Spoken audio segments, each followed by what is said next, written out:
Hello again everyone, welcome back to another video.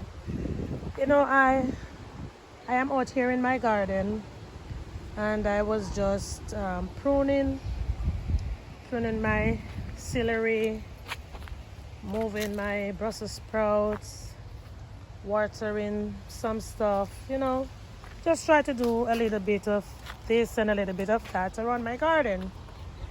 And while I was in this section, it just dawned on me to encourage somebody, to let them know that gardening is not a hard thing to do, and it is not something that you have to put too much effort into, because there are some things in your garden that will just automatically reproduce for you.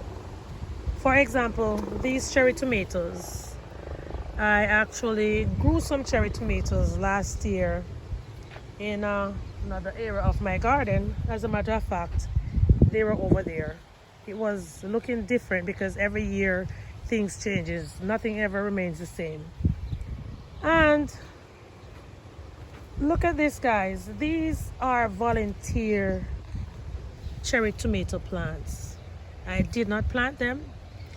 They just came up by themselves.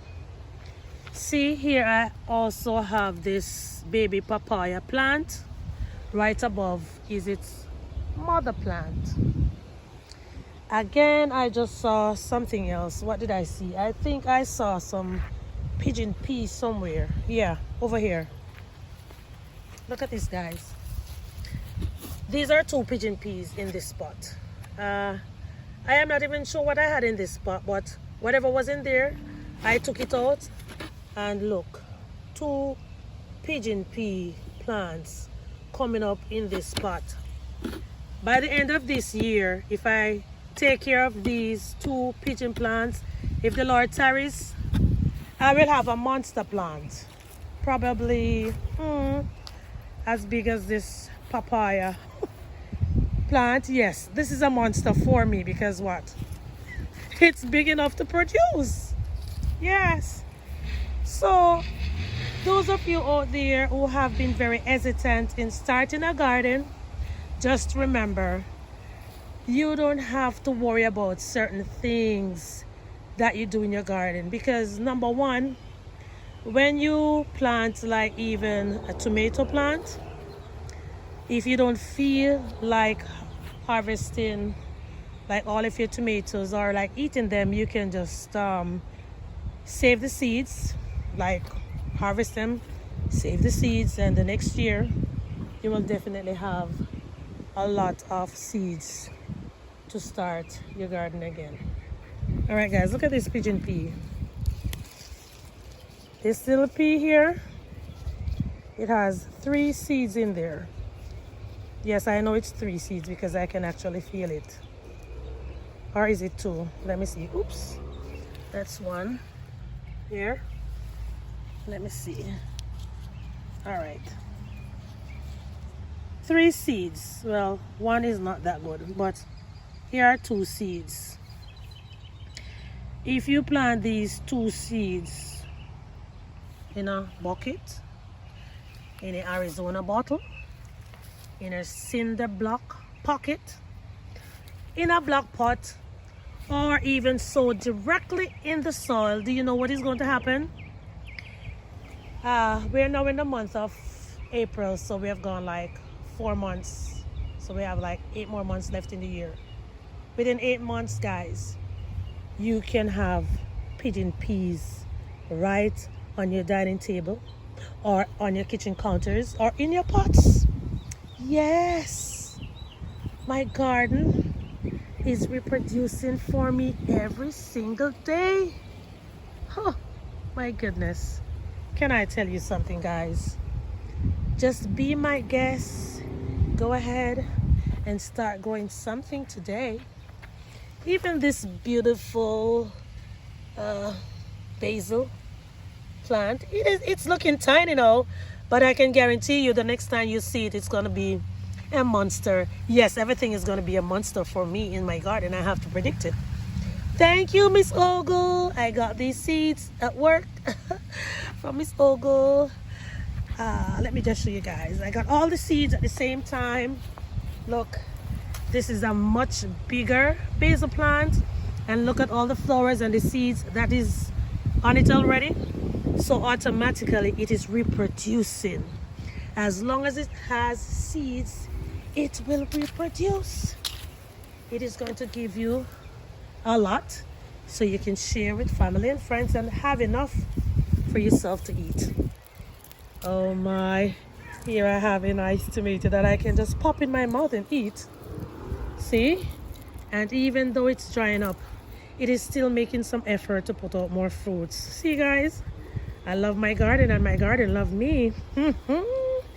So this garden doesn't want to stop feeding me, and I really appreciate it. All right guys, so be my guest. Go right ahead and start your garden today. Yes, I can guarantee you it might be the best thing you ever do to yourself. All right. Oh, before I go, look at this baby. I think it is going to be ready in a few days. I have this plant from last year. It was struggling along with these two. Struggling. I mean, they have gone through a lot. Yes, I can tell you they have gone through a lot, and here they are. They are about to give me a lot of fruits. Yeah, so I think, oh no, I'm still not done. I have to show you guys something else. This is what we call a sweet mint, right? And just a little tiny piece. Let me show you how tiny it can be. It can be as tiny as this. Let me show you guys. It can be as tiny as this, guys. If you take all the bottom leaves off from this piece of sweet mint and put it in some water, in probably a week or so, you will have roots on this that you can actually plant it. And this type of mint, it is very, very invasive. I had it in my garden, excuse me, right in here. And it wasn't a lot. It was just like an almost dead root I put in there. And this is what I dug out. I dug this out, and I dug this out. So now I have 2 containers with sweet mint, and this is just for the mint to grow on it, because as I said, it's very invasive, and in a matter of time it is going to be full in these two pots, 2 buckets, bins, whatever you call them. So you see guys, I mean, there are just some things you just have to plant it one time and that's it. I mean, for the rest of the time that God lends you life on this earth, you don't have to plant that thing again. So be my guest. Start your garden today. Go right ahead and start your garden today, because the garden automatically reproduces for you. All right, thanks for watching again, guys. Thank you so much for watching.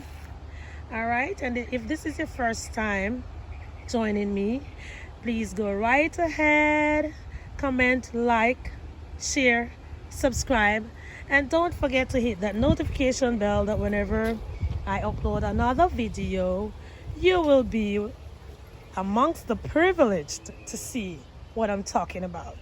All right, so ciao, see you soon.